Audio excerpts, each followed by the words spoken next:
Hi hello ಎಲ್ಲರಿಗೂ ನಮಸ್ಕಾರ. ಹೇಗಿದ್ದೀರಾ ಫ್ರೆಂಡ್ಸ್? ಹೋಪ್ ಎಲ್ಲರೂ ಚೆನ್ನಾಗಿದ್ದೀರಾ ಅಂತ ಅನ್ಕೋತೀನಿ. Welcome to my channel. ಎಲ್ಲರಿಗೂ ಅಡ್ವಾನ್ಸ್ ಹ್ಯಾಪಿ ಶ್ರೀರಾಮನವಮಿ ಫ್ರೆಂಡ್ಸ್. ತುಂಬ ಅದ್ಭುತವಾದ ವಿಡಿಯೋ ಸ್ಕಿಪ್ ಮಾಡಿದೆ ನೋಡಿ ಫ್ರೆಂಡ್ಸ್.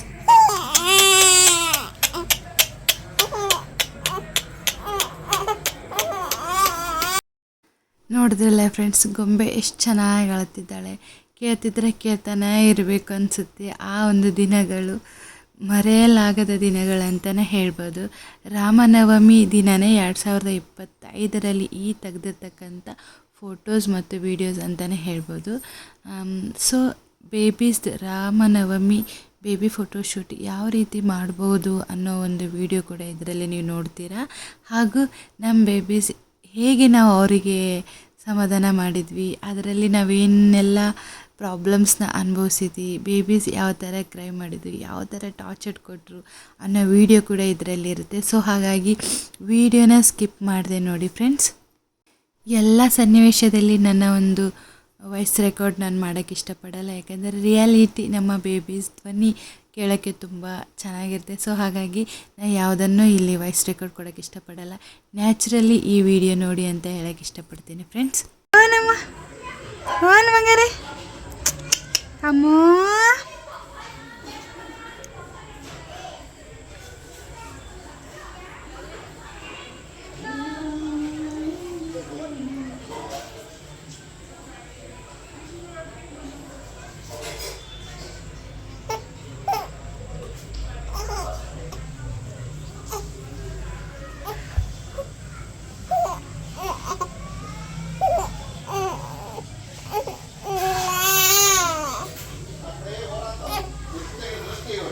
ಕೆಲವು ಹೂಗಳನ್ನ ಖರೀದಿ ಮಾತ್ರ ಮಾಡಿದ್ವಿ. ಇನ್ನು ಉಳ್ಕಿದ್ದೆಲ್ಲ ಆರ್ಟಿಫಿಷಿಯಲ್ಸ್ ಫ್ಲವರ್ಗಳಿದ್ದು, ಮತ್ತು ಕಡಲೆ ಬೀಜ ಆಗಿರ್ಬೋದು, ಶೇಂಗಾ ಆಗಿರ್ಬೋದು, ಆಮೇಲೆ ಬೇಳೆ ಆಗಿರ್ಬೋದು, ಇವುಗಳನ್ನ ನಾವು ಯೂಸ್ ಮಾಡಿಕೊಂಡು ರಾಮನವಮಿದು ಒಂದು ಥೀಮ್ನ ರೆಡಿ ಮಾಡಿದ್ವಿ.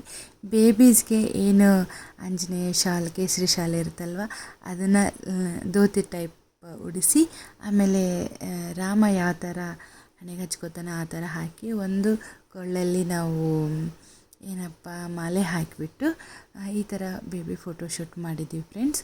ಆಮೇಲೆ ಅದರಲ್ಲೇ ಕೆಲವು ವೀಡಿಯೋಸ್ಗಳನ್ನ ಎಡಿಟ್ ಮಾಡ್ಕೊಂಡ್ಬಿಟ್ಟು ಶಾರ್ಟ್ಸ್ ಮಾಡೋಣ. ಆಮೇಲೆ ಯಾರೆಲ್ಲ ಹೊಸದಾಗಿ ರಾಮನವಮಿ ಬೇಬಿ ಥೀಮ್ ಮಾಡ್ತಿರ್ತಾರೆ ಅವ್ರಿಗೆ ಹೆಲ್ಪ್ ಆಗಲಿ ಅಂತ ಈ ಥರ ಒಂದು ವಿಡಿಯೋ ಕೂಡ ಮಾಡಿದ್ದೆ. ಯಾರೆಲ್ಲ ಈ ವರ್ಷ ಅಂದರೆ 2026ರಲ್ಲಿ ಬೇಬೀಸ್ ಏನಾಗಿರ್ತಾವಲ್ವ, ಅವ್ರದ್ದು ಪ್ಲ್ಯಾನ್ ಇರುತ್ತೆ ಈ ಥರ ಮಾಡೋಣ ಅಂತ. ಅವರಿಗೆ ಈ ವಿಡಿಯೋ ತುಂಬ ಹೆಲ್ಪ್ಫುಲ್ ಆಗುತ್ತೆ ಅಂತಲೇ ಹೇಳೋಕ್ಕೆ ಇಷ್ಟಪಡ್ತೀನಿ ಫ್ರೆಂಡ್ಸ್.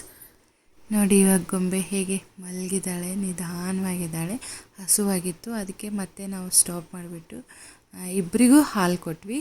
ಅದಾದ ನಂತರ ಅವರು ಸ್ವಲ್ಪ ಶಾಂತವಾದರು, ಸ್ವಲ್ಪ ನಿದ್ದೆ ಕೂಡ ಮಾಡ್ತಾಯಿದ್ರು. ಆವಾಗ ನಾವು ಕೆಲವು ವೀಡಿಯೋಸ್ಗಳನ್ನ ಮತ್ತು ಫೋಟೋಸ್ಗಳನ್ನ ಕ್ಯಾಚ್ ಮಾಡ್ಕೊಂಡ್ವಿ. ಹೀಗೆ ಬೇಬೀಸ್ ಅಳ್ತಾ ಇದ್ದರೆ ಅವ್ರಿಗೆ ಹಸುವಾಗಿರುತ್ತೆ, ಇಲ್ಲ ಏನಾದರೂ ಇರಿಟೇಟ್ ಆಗ್ತಿರುತ್ತೆ.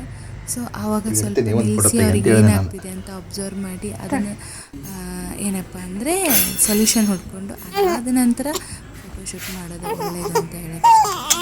ಕೆಲವೊಮ್ಮೆ ಬೇಬೀಸ್ಗೆ ಇರಿಟೇಟ್ ಆಗ್ತಿರುತ್ತೆ, ಯಾವುದರಿಂದ ಅಂತ ಗೊತ್ತಾಗಲ್ಲ. ನೀವು ಅದನ್ನು ಸಾಲ್ವ್ ಮಾಡಿ ಆಮೇಲೆ ಬೇಬಿಗೆ ಫೋಟೋಶೂಟ್ ಆಗಲಿ ವೀಡಿಯೋಸ್ ಆಗಲಿ ಮಾಡ್ಕೋಬೋದು.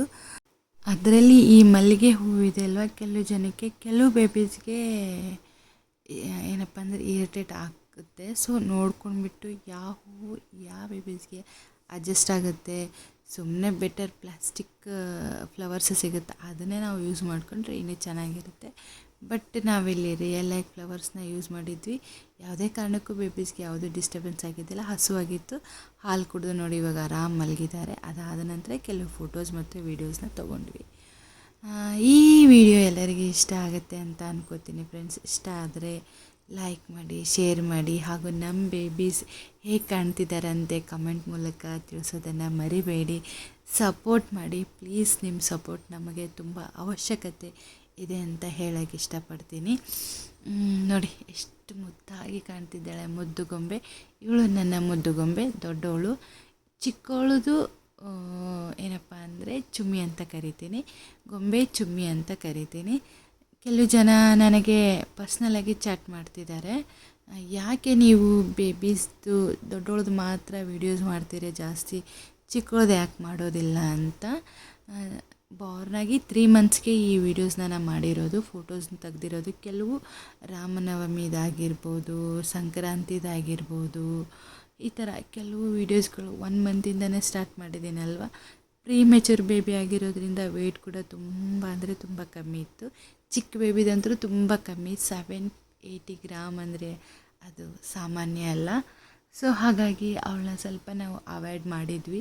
ಅಲ್ಲಿ ವೀಡಿಯೋಸ್ಗಳಲ್ಲಿ ಮಾತ್ರ ಅವಳನ್ನ ನಾವು ಇನ್ಕ್ಲೂಡ್ ಮಾಡ್ಕೊಂಡಿದ್ದೀವಿ. ಯಾಕಂದರೆ ನಾಳೆ ಒಂದಿನ ಯಾಕಮ್ಮ ನನ್ನ ವೀಡಿಯೋಸ್ ಮಾಡಿಲ್ಲ ಅಂತ ಆ ಮಗು ಕೇಳಬಾರ್ದಲ್ವ. ಸೊ ಹಾಗಾಗಿ ಸ್ವಲ್ಪ ಅಲ್ಲಿ ವೀಡಿಯೋದಲ್ಲಿ ಮಾತ್ರ ಅವಳನ್ನ ನಾವು ತೋರಿಸ್ತಾ ಇದ್ದೀವಿ. ಇನ್ನು ಮಿಕ್ಕದೆಲ್ಲ ಆಕಿನ ಜಾಸ್ತಿ ನಾವು ಕ್ಯಾರಿ ಮಾಡ್ಕೊಂಡಿಲ್ಲ. ಯಾಕಂದರೆ ಅವಳಿಗೆ ಏನಾದರೂ ಇನ್ಫೆಕ್ಷನ್ ಆದರೆ ನಾವೇ ಸಫರ್ ಆಗಬೇಕು. ಆಮೇಲೆ ನಾವು ಸಫರ್ ಆಗೋದಕ್ಕಿಂತ ಹೆಚ್ಚಾಗಿ ನಮ್ಮ ಮುದ್ದು ಚುಮ್ಮಿ ತುಂಬ ಸಫರ್ ಆಗಬೇಕಾಗತ್ತೆ. ಸೊ ಹಾಗಾಗಿ ಅವಳನ್ನ ಸ್ವಲ್ಪ ಕೇರ್ಫುಲ್ಲಾಗಿ ನೋಡ್ಕೋತಾ ಇದ್ವಿ. ಇವಳು ಚೆನ್ನಾಗಿ ಎಂಜಾಯ್ ಮಾಡ್ತಿದ್ಲು. ನಾವು ಕೂಡ ಅವಳ ಜೊತೆ ಚೆನ್ನಾಗಿ ಆಟ ಆಡ್ತಿದ್ವಿ. ಇವಳನ್ನ ನಿಜ ಹೇಳಬೇಕಂದ್ರೆ ದೊಡ್ಡೋಳಿಗೆ ನಾನು ಜಾಸ್ತಿ ಕೇರ್ ಮಾಡೇ ಇಲ್ಲ, ಅಂದರೆ ತುಂಬ ಕೇರ್ ಮಾಡಿ ಬೆಳೆಸಿಲ್ಲ. ತಾಯಿ ಪ್ರೀತಿ ಎಷ್ಟು ಸಿಗಬೇಕೋ ಅಷ್ಟು ಕೊಟ್ಟಿದ್ದೀನಿ, ಆದರೆ ತುಂಬ ಸೂಕ್ಷ್ಮವಾಗಿ ನಾನು ಕೇರ್ ಮಾಡಿಲ್ಲ. ಚೆನ್ನಾಗೇ ಬೆಳೆಸಿದ್ದೀನಿ ಅಂತಲೇ ಹೇಳ್ಬೋದು. ಬಟ್ ಚಿಕ್ಕ ಪಾಪುಗೆ ಮಾತ್ರ ನನ್ನ ಜೀವ ಒತ್ತಿ ಇಟ್ಟು ಸಾಕಿದ್ದೀನಿ ಅವಳನ್ನ. ಇವತ್ತು ತುಂಬ 1 ಇಯರ್ ಬೇಬಿಯಾಗಿ ತುಂಬ ಇನ್ನೂ ಕ್ಯೂಟಾಗಿದ್ದಾಳೆ. ಆ ವಿಡಿಯೋ ನೆಕ್ಸ್ಟ್ ವೀಡಿಯೋದಲ್ಲಿ ಹಾಕ್ತೀನಿ. ನಮ್ಮ ಚುಮ್ಮಿ ಇವಾಗ ಹೇಗಿದ್ದಾಳೆ, ಎಷ್ಟು ಗ್ರಾಮ್ ಇದ್ದಾಳೆ, ಈಗ ಎಷ್ಟು kg ಇದ್ದಾಳೆ, ಯಾವ ರೀತಿ ಇದ್ದಾಳೆ ಅನ್ನೋದನ್ನು, ಓಕೆನಾ. ಹೋಪ್ ಈ ವಿಡಿಯೋ ಎಲ್ಲರಿಗೂ ಇಷ್ಟ ಆಗಿರುತ್ತೆ ಅಂತ ಅನ್ಕೋತೀನಿ, ಯೂಸ್ಫುಲ್ ಕೂಡ ಆಗಿರುತ್ತೆ ಅಂತ ಅನ್ಕೋತೀನಿ. ಆಮೇಲೆ ಈ ವಿಡಿಯೋ ಇಲ್ಲಿಗೆ ಎಂಡ್ ಮಾಡೋಕ್ಕೆ ಇಷ್ಟಪಡ್ತೀನಿ. ಅದಕ್ಕೂ ಮುಂಚೆ ಯಾರೆಲ್ಲ ಹೊಸದಾಗಿ ನನ್ನ ಚಾನಲ್ನ ನೋಡ್ತಾ ಇದ್ದೀರಾ, ಪ್ಲೀಸ್ ಸಬ್ಸ್ಕ್ರೈಬ್ ಮಾಡಿ ಹಾಗೂ ಬೆಲ್ ಬಟನ್ ಆಲ್ ಅಂತ ಕ್ಲಿಕ್ ಮಾಡಿ. ಯಾಕಂದರೆ ನಾ ಹಾಕೋ ವೀಡಿಯೋಸ್ಗಳ ನೋಟಿಫಿಕೇಷನ್ ನಿಮಗೆ ತಲುಪಬೇಕಂದ್ರೆ ನೀವು ಬೆಲ್ ಬಟನ್ ಆಲ್ ಅಂತ ಕ್ಲಿಕ್ ಮಾಡಲೇಬೇಕಾಗತ್ತೆ. So bye. ಮತ್ತೆ ನೆಕ್ಸ್ಟ್ ವೀಡಿಯೋದಲ್ಲಿ ನಿಮ್ಮ ಜೊತೆ ಸಿಗ್ತೀನಿ ಫ್ರೆಂಡ್ಸ್. ಇವತ್ತಿಗೆ ಈ ವಿಡಿಯೋ ಇಲ್ಲಿಗೆ ಎಂಡ್ ಮಾಡೋಣ.